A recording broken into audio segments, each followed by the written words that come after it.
Perched atop an ancient stone plateau, amidst the red sands of the Outlands, lies the city of Thole. Centuries ago, it was a major garrison for the Gerulian Empire, and there may even have been a settlement prior to this era. These days, Thole is a city of thieves and outcasts. Fugitives of all kinds come here to avoid complications in neighboring nations. Not everyone in Thole has a price upon his head, but no one who dwells here is innocent. The Guild of Steel like to call themselves mercenaries, protecting the few caravans that ply their trade across the desert. Yet those that do not pay for their protection find the Guild equally adept at brigandage. The Guild of Silk call themselves merchants and do indeed sell all manner of goods and trinkets, though it is best not to ask them from whence they came. A vast stone gate is all that remains of the barbican that once defended these walls. Now, it guards the city of Thole once more from the horde of nomads that besiege it. For 3 years, I have been hiding here amid the detritus of the heretic kingdoms. But it is only a matter of time before my former allies locate me, and I am running out of places to hide.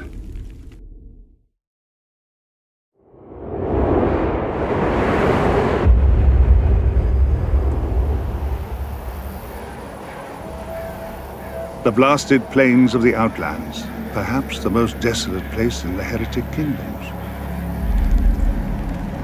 According to legend, this was once a great lake, but when the Great Rift was torn open, the water drained away, leaving only parched mud and sand. The desert stretches out as far as the eye can see, broken only by stone crags worn by centuries of sandstorms. The Outlands have long been infested with undead, since all who die amidst the dust soon reanimate, unless their body is disposed of carefully. This attracts large numbers of slavers to the region, particularly those strange crocodilians known as Sebekan, from the mysterious lands beyond the burning wall.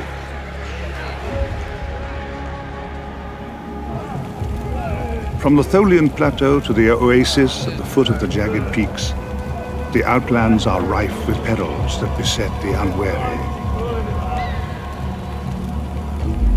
I could only hope that my allies would prove capable of meeting me on the far side.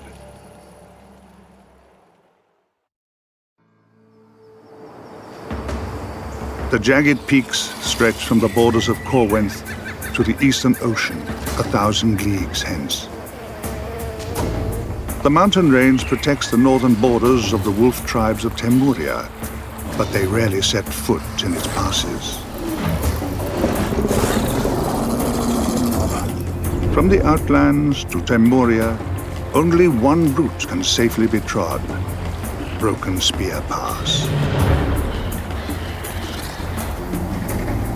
Griffins roost high atop the craggy ridges, and may fancy a lone traveler as an easy meal for their young. Worse horrors lurk in the dark places, unseen by any mortal eye. High in the pass stands a remote Taymurian border camp. Few who are not of the wolf tribes pass beyond into the Taymurian wilds. I could only trust in the ingenuity of my accomplices to gain admittance.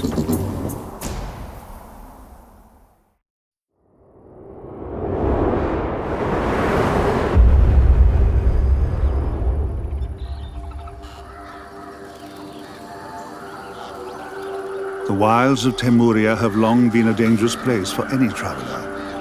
But since the accession wars, the situation has worsened. Whereas before Taymurians were proud of these vales and glades, Now a terrible curse lies upon these ancient forests. Of this calamity, I can claim no responsibility. The Conclave brought this doom upon its own land, an act of desperation at the close of the last war.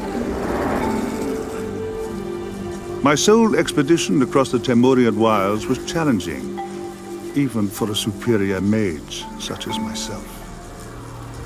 But even I would not wish to traverse this forsaken greenwood now. The final curse of the Conclave has warped the indigenous animals and elementals in ways I do not yet understand. And werewolf anarchists, seeking the fall of the Conclave, conspire in forgotten strongholds to return Taymuria to its untamed past.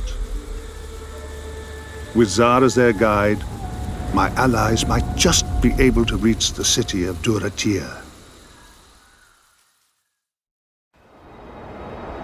The Sundered Shield had long been Corwin's prime defense against invasion and incursion. Stretching the length of the northern and eastern border, it was once strewn with fortifications and watchtowers. However, since the end of the Garulian Empire, and even more so since the fall of the theocracy, Corwin's military power had dwindled. The lower districts of the capital city of Kyallisar still attracted merchants and refugees, keen to benefit from the protection of the noble houses. Yet no one who was not of high-born blood ascended to Kyallisar itself, high atop the craggy mountains. The main pass from the south is named after the impregnable Fallen Eagle Fortress, the stronghold of House Malfagon.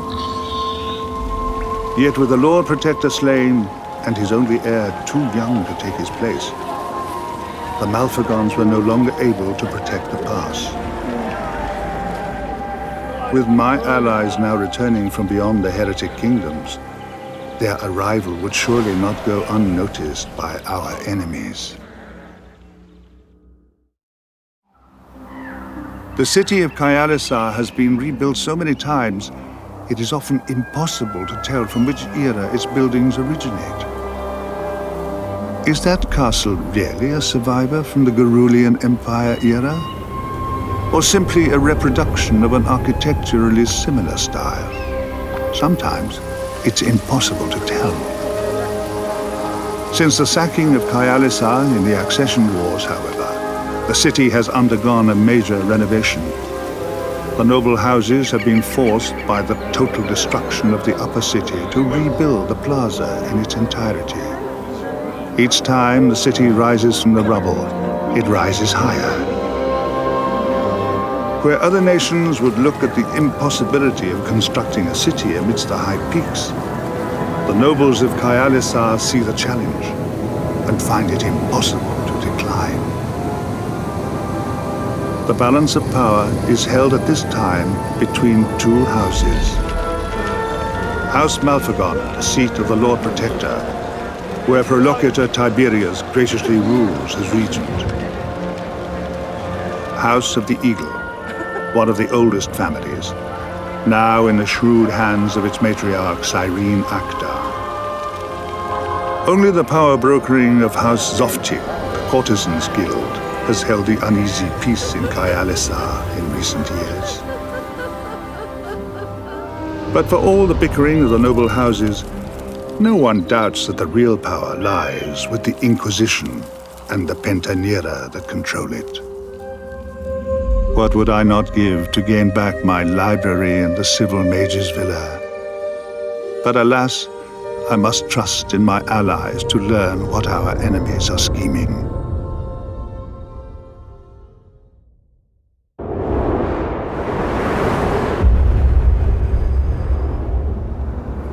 The Wastes, home to the brutal warriors of the Sura clans and their demon servitors. Mercenaries more for love of warfare than for love of silver, the Sura demon tamers had been essential to securing the Garulian Empire in its time. All they need do is hire the Sura as their army. It would not have been hard for Lady Mara to reach an agreement with Gorgog.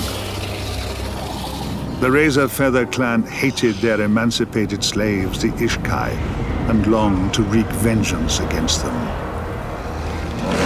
Marching against Meltwater Bastion, a victory by Gorgog's army at that strategic point would spell doom for the Ishkai Confederacy. Meanwhile, the Razor Feather's ancient rivals, the Red Smoke Sura, watch from afar. The sacking of the Confederacy must seem like justice to all the clans that once shackled the Ishkai in slavery. Yet the Ishkai might be our only hope to stop Mara and the Pentanira from attaining absolute dominion. Unless, perhaps, in the forgotten tombs of Garulia, some ancient weapon could be reclaimed.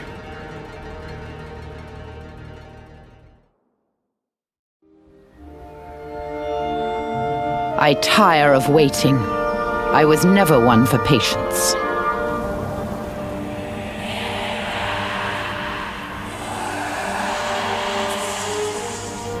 Another echo of Krenz's incantation. What was that traitor's scheme? A gate opens in the path. After all our futile searches, they are coming to us. Very well. I am ready. It is time to end this.